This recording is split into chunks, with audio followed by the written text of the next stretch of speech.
ಒಂದು ಕ್ಲೈಂಟ್ ಕಾಲ್ ಮಾಡಿದ್ರು. ನಾನು ಅವಾಗ ಕ್ಲಾಸಸ್ ಶುರು ಮಾಡಿದೆ. ಮೇ ಬಿ ಒಂದು 6 ಮಂತ್ 7 ಮಂತ್ಸ್ ಆಗಿತ್ತು ಅನ್ಸುತ್ತೆ ಅಷ್ಟೇ ನಾನು ಕ್ಲಾಸಸ್ ಶುರು ಮಾಡಿ. ನಾನು ಯಾವಾಗಲೂ ನನ್ಗೆ ಯಾವುದೇ ಕ್ಲೈಂಟ್ಸ್ ಕಾಲ್ ಮಾಡಿ ನಾನು ಯೋಗಾಗೆ ಜಾಯ್ನ್ ಆಗಬೇಕು ಅಂದ್ರು ನಾನು ರೀಸನ್ ಕೇಳ್ತೀನಿ. ಯಾಕೆ ನೀವು ಜಾಯ್ನ್ ಆಗಬೇಕು, ಏನು ಅದರಿಂದ ನಿಮ್ಗೆ ಏನು ಬೇಕು ಅಂತ ಹೇಳಿ. ಯಾಕಂದ್ರೆ ಎಲ್ಲಾರ್ದು ಇಶ್ಯೂಸ್ ಒಂದೇ ಇರಲ್ಲ. ಒಬ್ಬೊಬ್ರಿಗೆ ಮೆಡಿಟೇಷನ್ ಅಗತ್ಯ ಇರತ್ತೆ, ಮೆಂಟಲ್ ಹೆಲ್ತ್ ಅಂತ ಹೇಳ್ತಾರೆ, ಒಬ್ರಿಗೆ ಆಂಗ್ಸೈಟಿ ಅಂತಾರೆ, ಒಬ್ರು ಡಿಪ್ರೆಷನ್ ಅಂತಾರೆ, ಒಬ್ರು ವೆಯ್ಟ್ ಲಾಸ್ ಅಂತಾರೆ, ಒಬ್ರು ನಾನು ಸ್ವಲ್ಪ ದಪ್ಪ ಆಗ್ಬೇಕು ಅಂತಾರೆ. ಹೀಗೆ ಅವ್ರವ್ರದೇ ರೀಸನ್ಸ್ ಇರತ್ತೆ. ಸೊ ನಾನು ಹಾಗಾಗಿ ಕೇಳೋ ಅಭ್ಯಾಸ, ಎಲ್ಲಾರ್ನು ಕೇಳ್ತೀನಿ. ಮತ್ತೆ ಅವ್ರ ಹೆಲ್ತ್ ಇಶ್ಯೂಸ್ ಏನು, ಸೊ ಅವಾಗಲೇ ನನಗೆ ಗೊತ್ತಾಗೋದು ಅವ್ರಿಗೆ ಏನ್ ಹೇಳ್ಕೊಡ್ಬೇಕು, ನಾನು ಏನ್ ಹೇಳ್ಕೊಡ್ಬಾರ್ದು. ಇದೆಲ್ಲದು ನಂಗೆ ಅವಾಗ್ಲೇ ಗೊತ್ತಾಗೋದಲ್ವಾ. ಅಥವಾ ಅವ್ರಿಗೆ ಏನಾದ್ರು ಆಪರೇಷನ್ಸ್ ಆಗಿದೆಯಾ ರೀಸೆಂಟ್ ಆಗಿ, ಈ ತರ ಕಂಪ್ಲೀಟ್ ಆಗಿ ನಾವು ಡೀಟೇಲ್ಸ್ ತಗೊಂತೀವಿ. ಅದು ನಮ್ಮ ರೆಗ್ಯುಲರ್ ಇದ್ರಲ್ಲಿ ಇರತ್ತೆ. ಹಂಗ್ ಕೇಳ್ಬೇಕಾದ್ರೆ ಒಬ್ರು ಹೇಳಿದ್ರು, ನಾವು ಪ್ರೆಗ್ನೆನ್ಸಿ ಟ್ರೈ ಮಾಡ್ತಾ ಇದ್ದೀವಿ, ಸುಮಾರು 1 2 3 years ಆಯಿತು.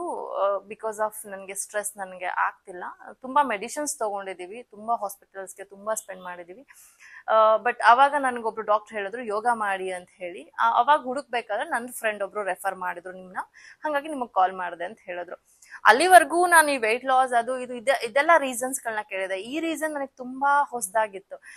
ಪ್ರೆಗ್ನೆಂಟ್ ಇದು ಈ ತರ ನನ್ಗೇನೆ ಅದೊಂಥರ ಕನ್ಫ್ಯೂಸ್ ಆಗೋಯ್ತು. ಸಡನ್ ಕಂಪ್ಲೀಟ್ ಆಗಿ ಅರ್ಥ ಆಗ್ಲಿಲ್ಲ ಅವ್ರು ಏನ್ ಹೇಳ್ತಿದಾರೆ ಅಂತ ಹೇಳಿ. ಆಮೇಲೆ ಇನ್ನ ಸ್ವಲ್ಪ ಡಿಸ್ಕಸ್ ಮಾಡಿದ್ಮೇಲೆ ನನ್ಗನ್ನಿಸ್ತು ಮೇ ಬಿ ಅವ್ರು ತುಂಬಾ ಸ್ಟ್ರೆಸ್ ಇದೆ, ಅವರ ವರ್ಕ್ ಏನಿದೆ, ಅವ್ರ ವರ್ಕ್ ಪ್ರೆಷರ್ ತುಂಬಾ ಇದೆ, ಅದರಿಂದ ಅವ್ರಿಗೆ ಇರಿಟೇಷನ್ಸ್ ಆಗ್ತಾ ಇದೆ.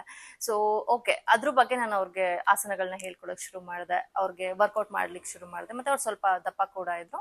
ಹೀಗೆ ಅವ್ರದ್ದು ಏನೇನ್ ಹೆಲ್ತ್ ಇಶ್ಯೂಸ್ ಇದೆ ಅದ್ರ ಮೇಲೆ ವರ್ಕ್ ಮಾಡಿದೆ ನಾನು. ಸೊ ಅದ್ರ ಮೇಲೆ ವರ್ಕ್ ಮಾಡಿ ಮಾಮೂಲಿ ನನ್ಗೇನು ಗೊತ್ತಿಲ್ಲ, ನನ್ನ ಪಾಡ ನನ್ನ ಕ್ಲಾಸಸ್ ತಗೋತಾ ಇದ್ದೆ. ಅದು ಪರ್ಸನಲ್ ಕ್ಲಾಸ್ ಇತ್ತು ಅವ್ರದ್ದು. ಸೊ ಅವ್ರ ಬಗ್ಗೆ ತುಂಬಾ ಸ್ಟಡಿ ಮಾಡಿದ್ದೆ ನಾನು ಕೂಡ, ನಿಜ ಹೇಳ್ಬೇಕಂದ್ರೆ ಅದು ನಂಗೂ ಹೊಸದಲ್ವಾ. ನಾನು ಸ್ವಲ್ಪ ಸ್ಟಡಿ ಮಾಡಿ ಕಂಪ್ಲೀಟ್ ಆಗಿ ಅದು ಅವ್ರಿಗೆ ಹೇಳ್ಕೊಡ್ತಾ ಇದ್ದೆ. 1 ತಿಂಗಳು 2 ತಿಂಗಳು 3 4 months ಆಗ್ತಾ ಬಂತ ಅನ್ಸುತ್ತೆ. One day she called me full ಖುಷಿಯಾಗಿ, ಮ್ಯಾಮ್ ಪಾಸಿಟಿವ್ ಬಂತು ರಿಸಲ್ಟ್. ಹಂಗೆ ನಂಗೆ ಅವ್ರು ಏನ್ ಹೇಳ್ತಿದ್ರು ಅಂತ ಗೊತ್ತಿಲ್ಲ. ಪಾಸಿಟಿವ್ ಏನ್ ಮ್ಯಾಮ್, ನಂಗೆ ಅರ್ಥ ಆಗ್ತಿಲ್ಲ.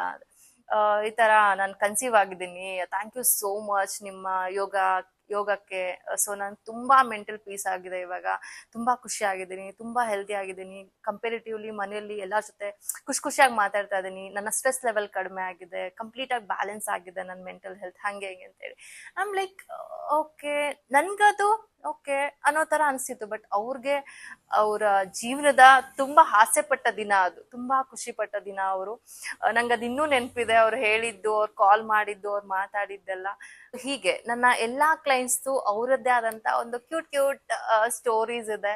ಸೊ ಎಲ್ಲಾರು ಯೋಗಕ್ಕೆ ಬಂದಾಗ ಅವ್ರಿಗೆ ಆಸೆ ಪಟ್ಟಂತ ರಿಸಲ್ಟ್ ಸಿಕ್ಕಿದಾಗ ನನ್ಗಂತೂ ನಾನೇ ಜಾಸ್ತಿ ಖುಷಿ ಪಟ್ಟಿರ್ತೀನಿ. ಕೆಲವೊಂದನ್ನ ನಿಮ್ಗೆ ಗೊತ್ತಿದೆ, ನಾನು ಖುಷಿಗೋಸ್ಕರ ಮಾಡ್ತೀನಿ. ಸೊ ಅದ್ರಲ್ಲಿ ಯೋಗ ಕೂಡ ಒಂದು.